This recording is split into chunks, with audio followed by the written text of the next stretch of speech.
La lune de miel est traditionnellement le moment où les jeunes mariés ne regardent pas à la dépense et partent dans un endroit exotique dans la perspective de moments inoubliables. Mais Jacques et Lynn n'ont pas exactement vécu la lune de miel qu'ils espéraient.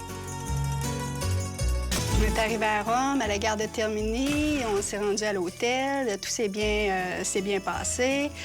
On a visité un peu autour. Après ça, le lendemain, je voulais absolument voir le Vatican. Jacques me disait non, on faut partir d'avance pour aller prendre le train pour se rendre au port Civitavecchia pour prendre le bateau. Mais je voulais absolument voir le Vatican.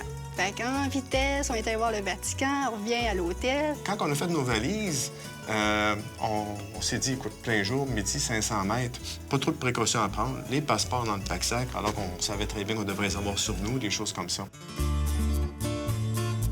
Quelques heures seulement avant le départ du bateau, le couple quitte l'hôtel à la hâte et se dirige vers le port. En marchant, on était rendu à peu près 200 mètres de fait de l'hôtel.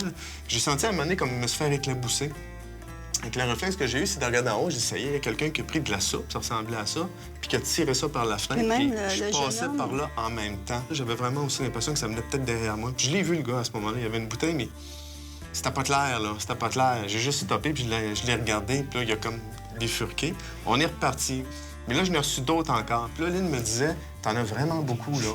Puis là, il y a un gars qui est arrivé à côté de nous, puis il a fait, ça sentait pas bon. Puis là, je me disais, ça n'a pas de bon sens que j'embarque dans le train avec ça sur moi. Puis là, mon monsieur nous a dit, je vais aller vous chercher de l'eau. Jacques et Lynn attendent sur le trottoir pendant que leur bon samaritain va chercher de l'eau à la fontaine. Fait que là, j'ai dit à Lynn, gars, pauvre gars, on va aller la rejoindre à la fontaine. Fait qu'en plus, on s'est éloigné du secteur passant pour se ramasser dans le petit coin où il y avait la fontaine. Puis là, on s'est mis à frotter. Puis là, le monsieur, il tire notre attention, il y en a encore là, regarde. Là, puis là, t'es là, puis toi, tu frottes. Puis Lynn m'amène de l'eau, j'en ai encore besoin, il y en a beaucoup. Concentrés sur le nettoyage, Jacques et Lynn ne prêtent plus attention à ce qui se passe autour d'eux.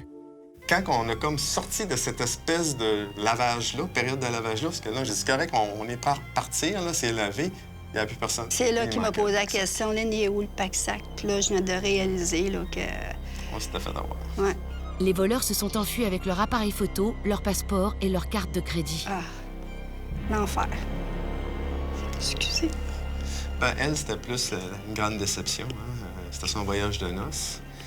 Ma réaction était un petit peu différente à ce moment-là. Vu que j'étais militaire, c'était comme, il arrive un coup, on est sur le terrain, il faut qu'on se débrouille. Le couple retourne à l'hôtel et commence immédiatement les démarches pour refaire leur passeport. Si on n'avait pas eu le bateau à prendre, tu dis, bon, écoute, on est encore une semaine à Rome, on a le temps de faire les passeports. Mais là, il fallait enclencher tout de suite les mesures d'urgence. Appelle la compagnie de bateau, appelle l'ambassade et appelle les cartes de crédit. L'ambassade nous dit, venez-vous-en, première chose à faire, venez-vous-en immédiatement nous voir. À l'ambassade, la situation se complique. Moi, dans ma tête, mais je disais pas, genre, ça va être facile. Bon, le bateau part à 5 heures. Puis moi, en ayant déjà travaillé pour une agence de voyage, bien, je savais qu'il avait pris la photo du passeport. Puis on s'est dit, bon, je vais demander à l'agence de voyage qu'elle refaxe tout à la madame, à la personne de l'ambassade. Puis après ça, go, on va repartir. Puis plus qu'elle avançait, plus que je me calais dans mon chaise. J'ai dit, oh non, j'ai dit, on pourra pas prendre le bateau, ça n'a pas de bon sens. Parce qu'il fallait retourner, c'était quoi, 5 ans ou 10 ans en arrière? Je me souviens plus, 5 ans en arrière. Tout ce que tu as fait, tes adresses, tes amis, tout au complet. Fait que là, je me suis dit, bon, ben OK, on va manquer le bateau. Fait que là, on s'est dit, regarde, on n'a pas le choix, faut le rattraper. Puis on avait quoi, 46 heures 48. Pour le rattraper? 48. Parce que le bateau partait le 15 septembre, le 16 est en mer et le 17 est à Dubrovnik, en Croatie. Alors, il fallait se rendre là parce qu'après ça, on n'avait plus aucune possibilité parce qu'on allait dans les îles grecques. Alors, les avions ne peuvent pas atterrir sur les îles grecques. La suite des événements dépend de la rapidité à laquelle l'ambassade va traiter leur cas. Jacques et Lynn croisent les doigts et décident d'y retourner le lendemain. Arrive à l'ambassade, bonne nouvelle, les passeports sont prêts. Fait que là, ils nous donnent 2 beaux passeports blancs. Puis, ils nous donnent la bénédiction, puis ils nous disent, si vous vous rendez, rappelez-nous, on veut savoir si vous allez réussir à attraper le bateau. Inquiétez-vous pas, on repart. Le couple court à l'aéroport pour prendre un avion pour Barcelone, puis un autre pour Dubrovnik. Arrivés là-bas, ils ont 2 heures pour monter à bord de leur navire de croisière avant qu'ils ne repartent. Une fois rendus à Dubrovnik, tout ce qui restait à faire, c'était de trouver un taxi pour nous amener au port. Puis le port n'est pas tellement loin.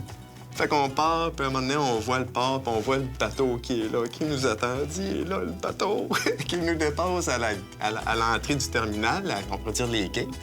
Puis le bateau est face à moi, peut-être devant nous autres, à peu près 20 pieds en avant. Il est là, le bateau. Mais il y a une espèce de garde, là, comme on peut imaginer, là, serbe-croate, là, qui a pris un coup, puis qui est tout débrayé, puis il dit « Non, vous allez aller à la capitainerie. » Parce que j'ai dit « Non, gars, j'ai dit, on a manqué le bateau en Italie, puis on vient le prendre ici. » Le gars, c'est comme « Ah, tu sais, gars, bon... » Tu sais, deux petits clowns qui arrivent avec les valises. Il n'y a personne qui embarque ici, là. Fait qu'il dit « Il faut que vous alliez à la capitainerie. » Obéissant aux ordres, Jacques et Lynn saisissent leurs bagages et s'expliquent avec le capitaine qui les autorise finalement à monter à bord. Rendu à la cabine, on avait une belle bouteille de champagne, puis on avait une lettre de la compagnie qui disait justement, là, on sympathise avec votre mésaventure, ça devait être pénible, puis on vous laisse une bouteille de champagne, puis Lynn et moi, on n'aime pas le champagne. Puis dans le vol, ils nous avaient donné aussi des petites bouteilles de champagne. On avait comme voyagé à une classe spéciale là, qui donnait des petits bonus. Ben, on a bu la grosse bouteille et la petite.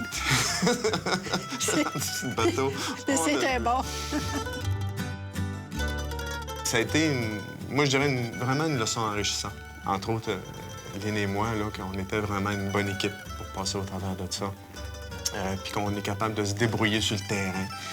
C'est une expérience qui sort plus fort, malgré les épreuves. Moi, je pense que quand les gens, on est revenus au pays, nous demandaient qu'est-ce qu'on avait aimé dans le voyage, puis je disais à tout le monde, moi, j'ai aimé le bout, parce que ça a brassé le plus. Juste parce que, justement, je dis, il y a personne qui va arriver avec une histoire comme ça, puis qui va compter ce souvenir-là, à part les gens disent, ben on a vu, exemple, Place de Rome, on a vu le Colisée, oui. Mais as-tu une aventure? Non. Nous, on a eu ce plaisir-là de vivre cette aventure-là. Avec le recul, là, c'est vraiment quelque chose qui a été, moi, je pense, là, un bon test de couple.